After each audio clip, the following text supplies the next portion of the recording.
Now I'm going to take you through the basics of the Cubase Mix Console, and you can get to the Mix Console again by typing F3 on your computer keyboard or by going to the Devices menu and selecting Mix Console from the list. But right now we're looking at the Mix Console, and there are several basic components of the Mix Console, and some of them are pretty easy to understand. And we talked about the first two in the last tutorial, which are the channel faders, which is the volume of each individual track, and the pan controls. So to adjust the volume of a channel, you just simply click and drag up and down on that fader. And then if you wanted to get it back to its 0 position, you can hold down the control or command button on your computer keyboard and click the fader, and that will get it back to its preset position. So all of the channel faders are located at the bottom of the Mix Console. And then you can use this scroll bar to scroll across so that you can see each individual channel.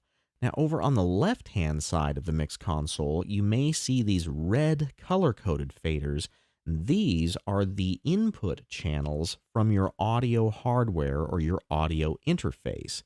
Now at this particular point in the project, chances are you're not going to be doing any additional recording, and therefore you won't need to see these input faders. So I'm going to go to the Filter Channel Types button right here and click on it, and this is where you can choose which channels on the Mix Console are currently visible. Right now, the All Channel Types button is highlighted, which means that we can see all of these different channel types, but I'm going to click on the Input Channels button, and you'll notice that now all of those red color-coded input faders are gone. And that will free up a little space here inside of the Mix Console. So now that we've hidden the input channels, we're looking at the drum channels first. So here's the kick drums and the snare drums and the hi-hats and so forth. And if I take that scroll bar and click and drag across, which you may not see me do every single time because I'm using an Apple Magic Mouse and I can actually move my finger left and right over the mouse.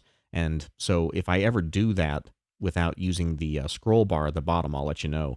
In other words, if I said I'm going to scroll using my mouse wheel through the channel list down here at the bottom, I'll try and remember to explain that to you when I do it. But bear in mind, you may not see me go down to this scroll bar when you see the channels moving from left to right.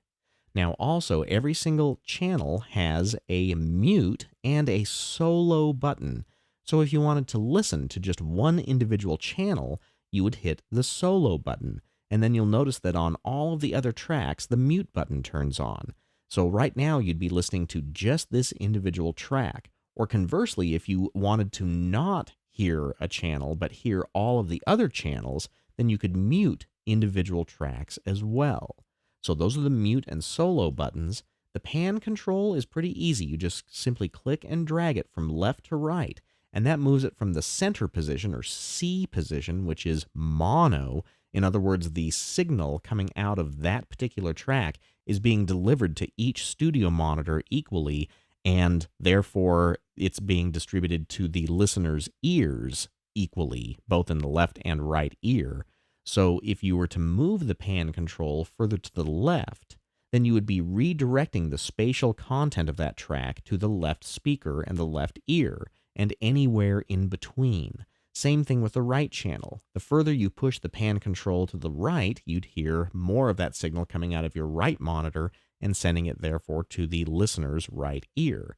And then very similarly to the channel fader, you can also get that pan control set back to its center position, which is the default position, by holding Control or Command on your computer keyboard and clicking with your mouse to get it back to center. Now, above the channel faders are the racks. These racks may look a little bit different on your computer, so let me show you how to get the racks visible if they're not currently visible on your computer.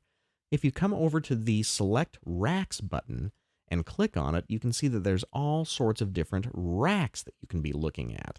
Now, throughout this course, we're going to be using things like the inserts, possibly the pre-rack, definitely the equalizers or EQ rack, and also the channel strip and sends. So we don't necessarily need to be looking at the Q sends So I'm going to disable those, and you'll see that the QSense rack has now been removed from the mix console, and I'm going to turn on just the first 6 racks. So what we end up with is routing, pre, inserts, equalizers, channel strip, and sends. Those are the racks that we're going to be using throughout this course. And then you can click anywhere outside of that window to get back to the mix console. Now, every single rack has an open and a closed state. So right now, the insert rack is open. See this area right here? We could use this area to choose different insert effects. But if we wanted to close the inserts rack, we click on the top rack. Now you'll notice that when I did that, it moved all of the other racks up in the list. So by opening or closing any rack, it's going to open and close that rack for all of the channels all at once.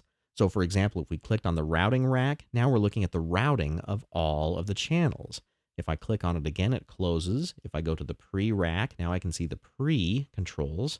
And if I click on that rack again, it's going to close it.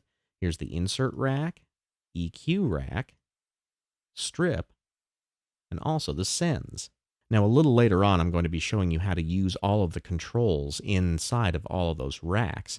But finally, I want to describe a little bit about how the signal flows inside of the mix console, because the mix console is taking the signal from all of these channels along with all of the processes that are happening inside of the racks and sending that signal to the very last fader on the console, which is the all-important stereo output fader.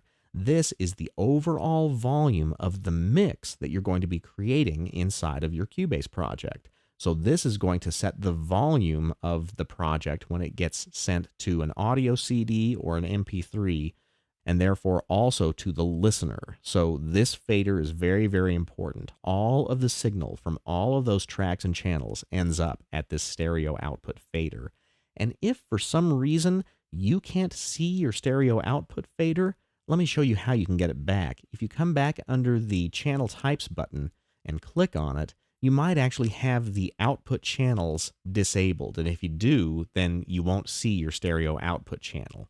So in this configuration, make sure that you can see everything except for the input channels. And that way you'll be able to see everything that I'm going to be using in this course. Now in the next section, I'm going to do some further preparations to our Cubase project to make it much easier to mix.